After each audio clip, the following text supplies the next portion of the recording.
यानी गवर्नमेंट ये लापरवाही कर रही है। ये हुकूमत एकदम नेगलेक्ट करके ये हुकूमत चला रही है। यानी जो करना चाहिए था वो काम नहीं कर रहे लोग। आदमी लोग मर रहे, बुरी तरह मर रहे, रास्ते में आदमी मर रहे हैं। हमें गवर्नमेंट के ऊपर भरोसा नहीं कर सकते। हम हमारी हिफाजत हम खुद करेंगे तो हम इससे बच सकते कोरोना से। बेंगलुरु में कोरोना वायरस वबा दिन ब दिन बढ़ते ही जा रही है। इस हद तक बढ़ रही है कि अब न सिर्फ पब्लिक बल्कि एडमिनिस्ट्रेटर भी पूरी तरह डरा हुआ है। आज बीबीएमपी कमिश्नर गौरव गुप्ता और डिप्टी सीएम अश्वत्थ नारायण की मौजूदगी में एक मीटिंग हुई, जिसमें कांग्रेस लीडर चामराजपेट के एमएलए बीजेड ज़मीर अहमद खान और कांग्रेस लीडर दिनेश गुंडूराव भी उसमें शामिल रहे।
इस मीटिंग में तबादला ख्याल किया गया कि किस तरह से इस वबा को, इस मसले को हल किया जा सकता है, क्योंकि बेंगलुरु में ऑक्सीजन की कमी है, बेड्स की कमी है, बुरी तरह से ये पूरा सिस्टम चरमरा गया है। आज वेस्ट जोन की मीटिंग बुलाया गया था। माननीय हमारे डिप्टी सीएम अश्वत्थ नारायण के नेतृत्व में हमारे बीबीएमपी कमिश्नर और मिनिस्टर गोपालया और हमारे दिनेश गुंडूराव और जितने भी ऑफिसर्स हैं उनकी मीटिंग बुलाई गई थी। वेस्ट जोन की मीटिंग है, जोन अलग कर दिए, हर एक जोन को एक इंचार्ज बना दिया। जैसे वेस्ट जोन को हमारे डिप्टी सीएम अश्वत्थ नारायण को जवाबदारी दिया गया है।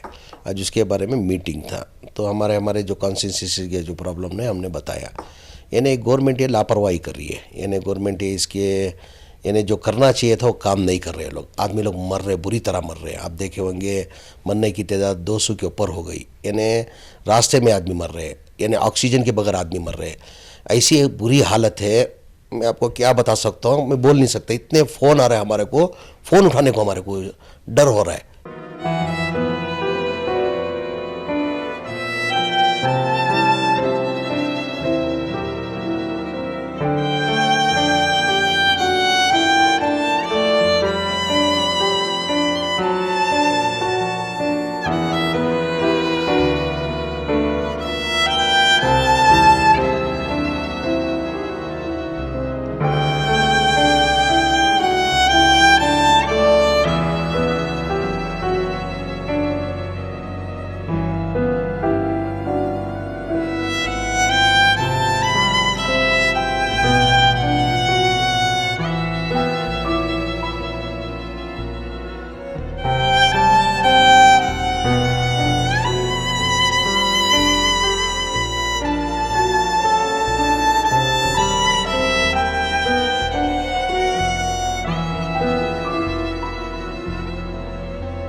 इस मीटिंग के बाद हमने बीजेड ज़मीर अहमद खान से मुलाकात की और जानने की कोशिश की कि ताज़ा सूरत हाल क्या है।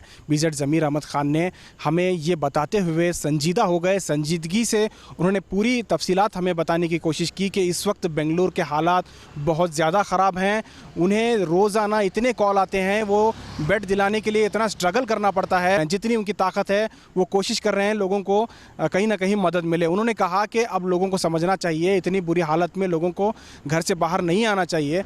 बीजर ज़मीर अहमद खान के साथ हम कुछ ही लम्हा थे, उस दौरान भी उन्हें कई ऐसे फ़ोन आ रहे थे, कोई बेड के लिए फ़ोन कर रहा है, कोई ऑक्सीजन के लिए फ़ोन कर रहा है। लगातार उनकी जो टीम है वो काम करती हुई नज़र आ रही थी। बीजर ज़मीर अहमद खान बताते हुए उनके आंखों में आंसू आ गए, वो बुरी तरह इमोशनल हो गए। उन्होंने कहा कि अब उन्होंने ये भी कहा कि उनके ख़ास लोग जो हैं, उनके साथ में रहने वाले उनके दोस्त व अहबाब, उनकी कॉन्स्टिट्यूंसी के लोग, जो जान पहचान के लोग हैं, कई ऐसे लोग हैं जिनका इंतकाल कोविड-19 में हो गया है।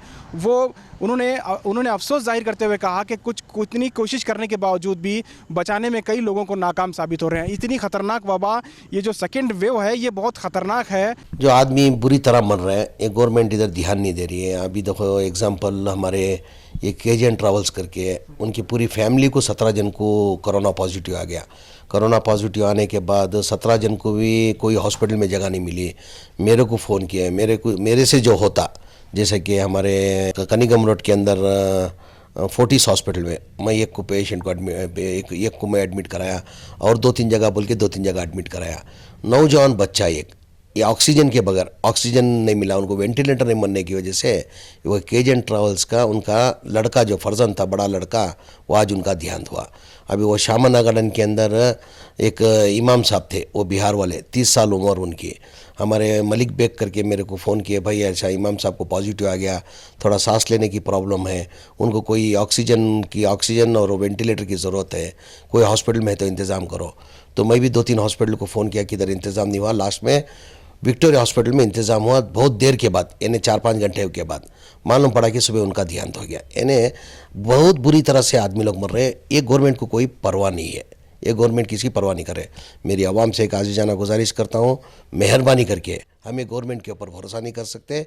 हम हमारी हिफाजत हम खुद करेंगे तो हम इससे बच सकते कोरोना से। मतलब मास्क पहन के रहो, डिस्टेंस मेंटेन करो, बाहर जाके आएंगे तो बार बार हाथ धोइए, और ज़रूरत पड़ेगी तो आप घर से बाहर जाइए, वह बगैर काम के घर से बाहर ना निकले। आपको ये गवर्नमेंट के भरोसे में रहेंगे तो हमारी जान हम खोलेंगे। मेरे आवाम से एक आजीजाना गुजारिश, हमारी जान हम खुद बचाना चाहिए, कोरोना से हम खुद लड़ना चाहिए, ये हमारे हाथ में है, उसको कोई नहीं। सीधा सीधा आप मास्क पहनो, सैनिटाइज़र यूज़ करो, डिस्टेंस मेंटेन करो। वो काढ़ा करके आता है एक, वो काढ़ा 1 से 2 बार आप पिएंगे, वो इम्यूनिटी बढ़ाता है इसका, तो हमारी जान हम खुद बचा सकते हैं। ऐसे सिचुएशन में ज़मीर अहमद खान ने मीटिंग में कहा कि कहीं ना कहीं हुकूमत नाकाम साबित हो रही है इस पूरे मामले को हल करने में। उन्होंने पूछा कि सिर्फ बेंगलुरु में 21,000 ऐसे मरीज़ हैं जिन्हें बेड की ज़रूरत है, ऑक्सीजन की ज़रूरत है, क्या हुकूमत उन्हें मुहैया करा पा रही है? इसका जवाब बीबीएमपी कमिश्नर नहीं दे पाए, वो खामोश रहे। फिर ज़मीर अहमद खान ने एक तजवीज़ पेश की।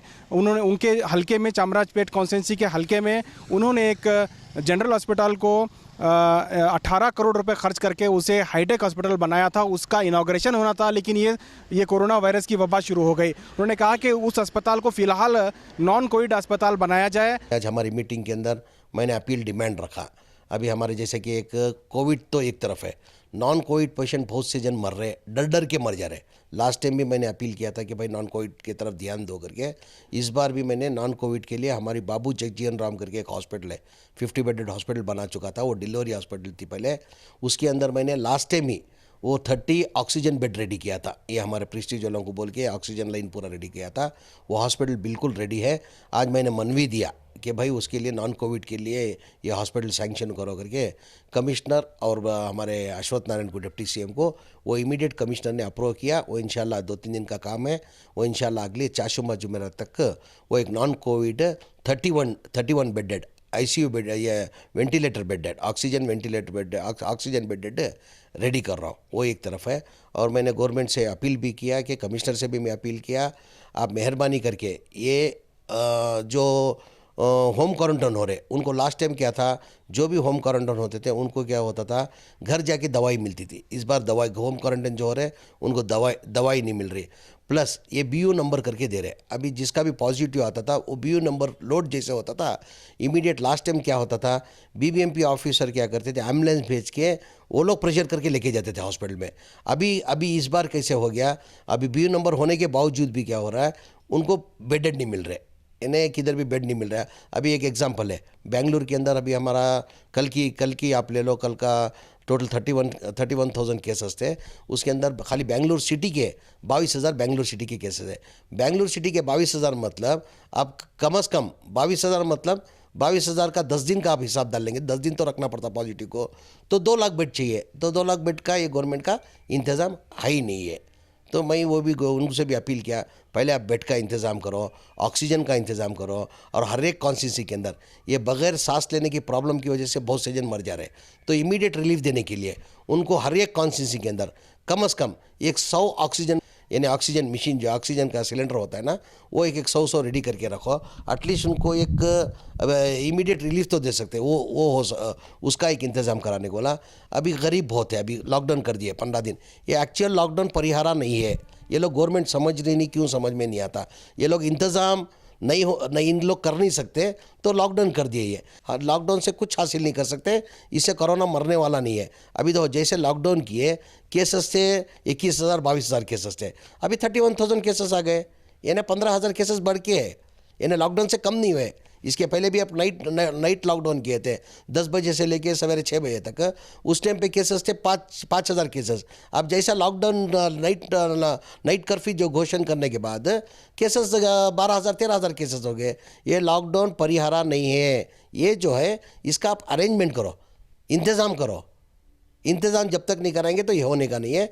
उसके साथ साथ में गरीब लोग को जो है, अभी हमारी कॉन्स्टिट्यूंसी में आप लॉकडाउन कर दिए, अभी स्लम है मेरे कॉन्स्टिट्यूंसी के अंदर 7 स्लम है। कोई ऑटो चलाने वाला है, कोई फुटपाथ में तरकारी वरकारी बेच के धंधा करने वाला है, कोई फुटपाथ में फ्रूट बेचने वाला था, कोई मैकेनिक था, रोज़ के कमाने वाले खाने वाले थे। ऐसे को आप लॉकडाउन करने से एकदम उनका गुजारान कैसे चलेगा? रोज़ कमा के आएंगे तो उनका गुजारान चलता था। तो मैं उनको किट देने के लिए मैं अपील भी किया, और कमिश्नर भी मैं जद्दोजहद करके कोशिश करके देता हूँ करके कमिश्नर भी मान लिया। बोलते वैक्सीन, हर एक आदमी को वैक्सीन लेना चाहिए। हर एक आदमी का वैक्सीन लेने के लिए वैक्सीन किधर है हमारे पास? चलो हम तैयार हैं। अभी हमारी कॉन्स्टिट्यूंसी के अंदर वार्ड वाइज जाके हम हर एक को घर घर से लेके आके वैक्सीन देंगे। आपके पास वैक्सीन है? आपके पास टोटल आप इंडिया को दिए वैक्सीन 1.25 करोड़ वैक्सीन दिए। आपको बाहर एक्सपोर्ट करने की क्या ज़रूरत थी? 6 करोड़ वैक्सीन आपने बाहर एक्सपोर्ट कर दिया। आज हमारे को शॉर्टेज है इधर वैक्सीन। आप वैक्सीन आप प्रूव करो कि हमारे पास स्टॉक है करके, कल से ही हम देना शुरू करेंगे। नहीं, अभी 1 करोड़ डोज मंगाते ऑलरेडी इंडिया के लिए। टोटल 1 करोड़ सवा करोड़ ही आया, 6 करोड़ ऑलरेडी एक्सपोर्ट कर दिया है। अभी हमारे सीएम ने ट्वीट किया है कि मैं 1 करोड़ मंगा रहा हूँ करके। पहले मंगाने दो ना। अगर हमारे पास स्टॉक दिखाओ, तुम आवाम को तुम आज दिखा के तुम आके वैक्सीन लियो करके लाइन में लगा के अब वैक्सीन आपके पास नहीं है, तो आवाम को खामखान तकलीफ क्यों देना हम? एमएलए ज़मीर अहमद खान के कॉन्स्टिट्यूंसी में आने वाला विक्टोरिया हॉस्पिटल में प्रधानमंत्री अस्पताल है, जिसमें तकरीबन 180 बेड हैं। अब तक उसे कोविड पेशेंट के लिए इस्तेमाल में नहीं लाया गया है, जबकि पूरे बेंगलुरु में बेड की किल्लत है। लोग बेड के लिए मारे घूम रहे हैं, हर लीडर को रुजू कर रहे हैं, लेकिन बेड नहीं मिल पा रहा है। बेड और ऑक्सीजन 2 ऐसे मसले हैं जिसकी वजह से लोगों की जान जल्दी जा रही है। इलाज की वजह से कई लोग बच सकते थे, लेकिन बेड न मिलने की वजह से, ऑक्सीजन न मिलने की वजह से, इलाज न होने की वजह से लोग मर रहे हैं। ऐसे में ज़मीर अहमद खान ने इस मीटिंग में हुकूमत को ये बावर कराया। डिप्टी सीएम अश्वत्थ नारायण भी थे और कमिश्नर गौरव गुप्ता भी थे। उन्होंने ये कहा कि विक्टोरिया अस्पताल के प्रधानमंत्री बिल्डिंग जो है, प्रधानमंत्री अस्पताल जो है, उसे कोविड पेशेंट के लिए इस्तेमाल में लाना चाहिए, जबकि अब तक उसको नहीं लाया गया है। उन्होंने कहा कि 180 बेड हैं, जिसमें ऑक्सीजन के बेड भी 30 हैं और वेंटिलेटर बेड 30 हैं। अब तक उसे इस्तेमाल में क्यों नहीं लाया है? फ़ौरन उसे लाना चाहिए। उस पर भी हुकूमत ने, ख़ास करके बीबीएमपी कमिश्नर ने कहा कि हम उसको फ़ौरन इस्तेमाल में लाएंगे। उसे जो जिन लोगों को बेड नहीं मिल पा रहा है, हम वहाँ उनको मुहैया कराएंगे। अगले अपडेट के साथ आपके सामने हाजिर होंगे। फ़िलहाल दीजिए इजाज़त। कैमरा पर्सन समीर के साथ शाहिद काजी, बेंगलुरु।